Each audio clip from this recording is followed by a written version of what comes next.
أعوذ بالله من الشيطان الرجيم بسم الله الرحمن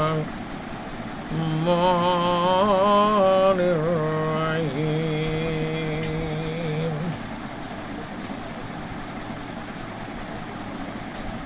قل إن كنتم تحبون الله فاتبعوني يحببكم الله يغفر لكم ذنوبكم والله غفور رحيم وما أرسلناك إلا رحمة للعالمين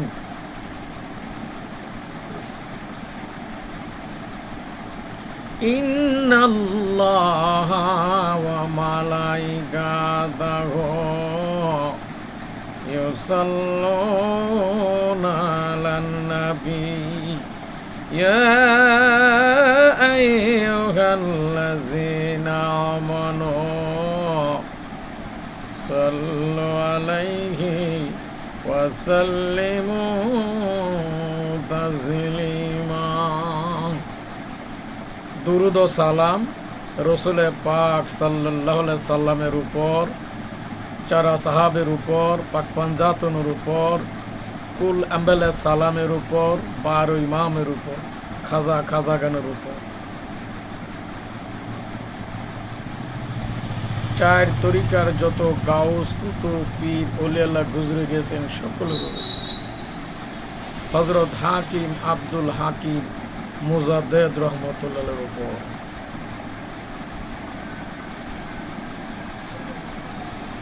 আসসালামু আলাইকুম। প্রিয় মুসলমান ভাই ও বোনেরা, দেশবাসী ও বিশ্ববাসী,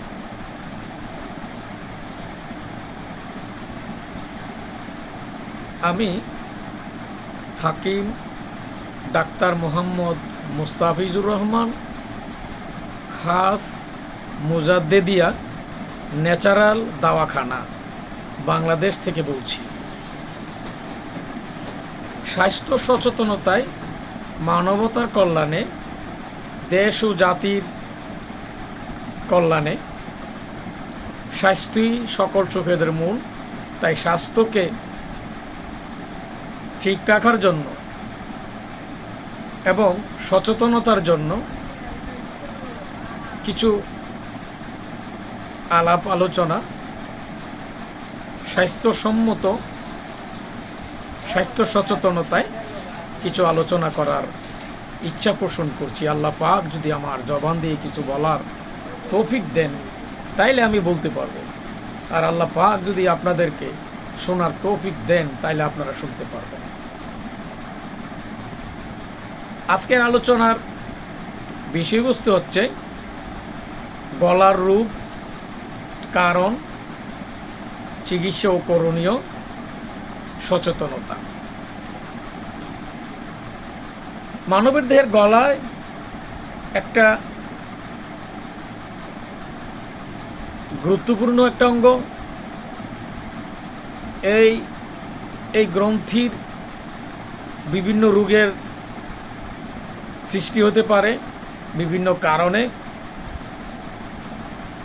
সাধারণত টনসিলের প্রদাহ, গলা ব্যথা, গলা শুকিয়ে যাওয়া, গলায় সংক্রমণ, ভাইরাস জাতীয় সংক্রমণ ইত্যাদি বিভিন্ন কারণে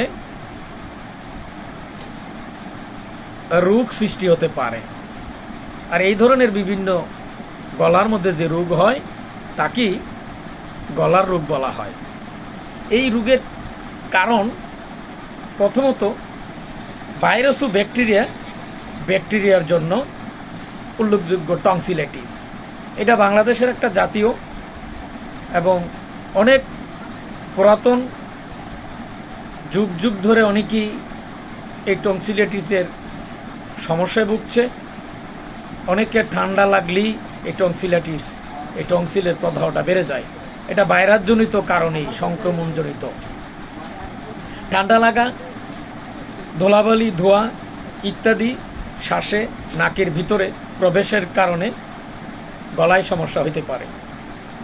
অতিরিক্ত ঠান্ডা পানি, আইসক্রিম, তারপরে সফট ড্রিঙ্কস ইত্যাদি অতিরিক্ত ঠান্ডা খাওয়ার ফলে এই গলার সমস্যা হতে পারে।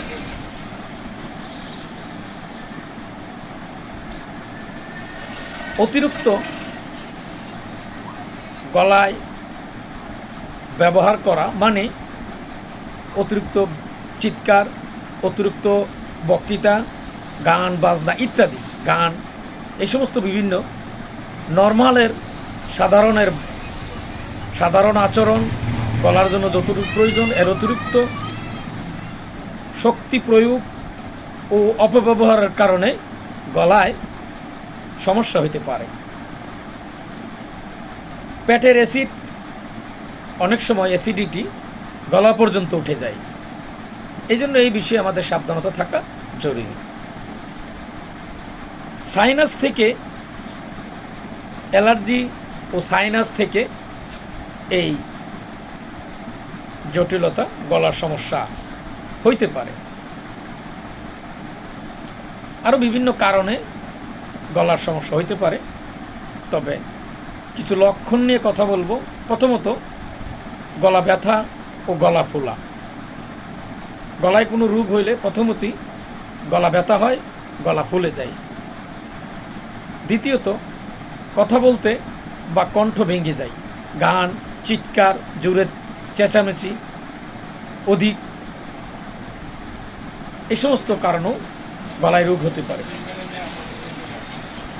গিলতে কষ্ট, খাবার, পানি, এমনকি পানি গিলতেও কষ্ট হয়, তখন বুঝতে হবে গলায় কোনো সমস্যা। গলা ফোলা বা লালচে ভাব, গলা ফুলে অনেক সময় লালচে ভাব হয়ে যায় এবং প্রচন্ড ব্যথা অনুভব হয়। টনসিল ফুলে যায়, অনেক সময় সাদা দাগ মতো হয়ে যায়। গলার শুষ্কতা বা কাশি, গলার শুষ্কতায় অথবা কাশি থাকলেও গলার সমস্যা আছে ধরে নিতে হবে। জ্বর, মাথা ব্যথা, ইনফ্লুয়েঞ্জা বিভিন্ন কারণেও সমস্যা হইতে পারে। এই সমস্ত বিভিন্ন যখন কারণ, অর্থাৎ নর্মালের সাধারণত যে ধরনের গলার নর্মাল যে আচরণ, নর্মাল যে ব্যবহার, নর্মাল যে কাজ যে রকমের থাকে তার একটু ব্যতিক্রম হলেই সচেতন হওয়া দরকার। মনে করতে হবে গলায় কোনো না কোনো সমস্যা হয়েছে। এই জন্য এর জন্য চিকিৎসা দরকার। ন্যাচারাল, ইউনানি সঠিক ওষুধ, সঠিক চিকিৎসা এবং জার্মানি হোমিও ওষুধের মাধ্যমে যুগ যুগ ধরে এই টনসিলাইটিস এবং গলার বিভিন্ন যে সমস্যা, এই সমস্যা দূরীভূত হয় ইনশাল্লাহ। কারণ ইউনানি এই ন্যাচারাল এই গাছগাছালির মধ্যে আল্লাহ পাকের এক বিশেষ রহমত আছে, যে রহমত রসুল পাক সাল্লাল্লাহু আলাইহি সাল্লামের উসিলায়, ওই ইজ্জতের কারণে আল্লাহ পাক ন্যাচারালের ভিতরে বিভিন্ন রহমত আল্লাহ দিয়ে দিচ্ছেন, যা মানুষের জন্য, শরীরের জন্য, মানুষের রোগ নিরাময়ের জন্য, রোগ প্রতিরোধের জন্য অনেক গুরুত্বপূর্ণ। চিকিৎসা করুন। প্রথমত, বিশ্রাম এবং পর্যাপ্ত পানি পান করা। পর্যাপ্ত পানি না খাইলে অনেক সময় গলা শুকিয়ে যেতে পারে। তাছাড়া বিশ্রাম না নেওয়ার কারণে বিভিন্ন সমস্যা হইতে পারে। গরম পানি।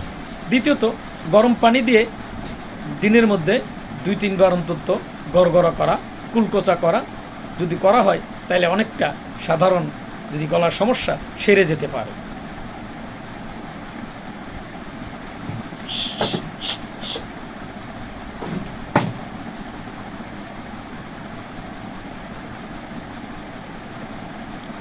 বিশেষ করে একজন ইউনানি ন্যাচারাল রেজিস্টার্ড একজন হাকিম, চিকিৎসকের কাছে শরণাপন্ন হয়ে এই গলার চিকিৎসা করাটা জরুরি এবং সচেতন থাকা দরকার।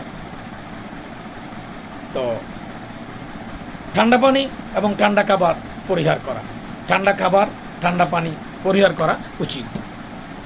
তো যাই হোক, গলার সমস্যায় এটা গলার মধ্যে বিভিন্ন রকমের জটিল, পরবর্তীতে গলার মধ্যে একটা এই থাইরয়েড নামের একটা গ্রন্থি আছে, হরমোন, যেই হরমোনের ব্যালেন্স যদি ঠিক না থাকে এই গলার ভিতরে বিভিন্ন সমস্যায়, পরবর্তীতে আলোচনায় এই থাইরয়েড নিয়ে আলোচনা করব ইনশাল্লাহ।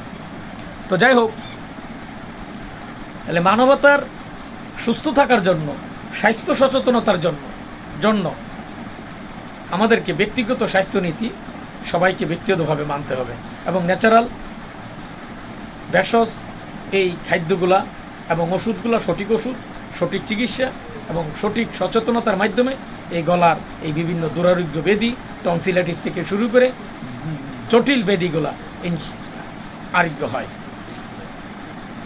তো আমি আপনাদেরকে বিনীত অনুরোধ করব, দীর্ঘ যুগ যুগ ধরে এই সমস্ত গলার বিভিন্ন জটিল সমস্যা নিয়ে চিকিৎসা করার সুযোগ তৌফিক আল্লাহ পাক দিয়েছেন এবং এই দুরারোগ্য রোগী অনেক যথেষ্ট রোগী আরোগ্য হয়েছে। এখানে জার্মানি হোমিও ওষুধ এবং ন্যাচারাল ইউনানি এই ভেষজ ওষুধ, সঠিক ওষুধ, সঠিক চিকিৎসা এবং সঠিক উপযুক্ত সচেতনতার মাধ্যমে আমরা রোগ মুক্তি পারি। আসুন আমরা বেশি বেশি করে ন্যাচারাল খাবার খাই, সবজি খাই এবং কেমিক্যালযুক্ত খাবারগুলা পরিহার করি এবং এই কেমিক্যাল জাতীয় ওষুধগুলো পরিহার করি, বিশেষ প্রয়োজন ছাড়া কেমিক্যাল জাতীয় ওষুধ থেকে যেন আমরা বিরত থাকি। স্বাস্থ্য সচেতনতায় আমরা সোচ্চার থাকি এবং আল্লাহ পাকের যে নিয়ামত আল্লাহ রূপ দিয়েছেন এবং এই আরোগ্যের এই গাছগাছালির ভিতরে আল্লাহ সেই নিয়ামত দিয়েছেন, আরোগ্যের নিয়ামত দিয়েছেন। অতএব আমরা এটা সুষ্ঠু ব্যবহার করার জন্য প্রচেষ্টা করি। আর সবচেয়ে বড় কথা, ইসলামী অনুশাসন মেনে চলা খুবই জরুরি। ইসলামী অনুশাসনের মাধ্যমে যদি কেউ মেনে চলে, তাহলে তার গলার সমস্যা, শরীরের যত রকমের অসুবিধা আছে, এই অসুবিধাগুলা ইনশাল্লাহ তার ভালো হয়ে যাবে। আর ইসলামী অনুশাসন না মানার কারণে বিভিন্ন জটিল সমস্যা ধীরে ধীরে তৈরি হয়। এর থেকে মুক্তি থাকার জন্য ইসলামী অনুশাসন মেনে চলা আমাদের প্রয়োজন। তো আল্লাহ পাক আমাদেরকে তৌফিক দান করুন। আপনারা সুস্থ থাকুন এবং ন্যাচারাল আল্লাহ প্রদত্ত নিয়ামতের সুষ্ঠু ব্যবহার করুন এবং সুস্থ থাকুন। আসসালামু আলাইকুম।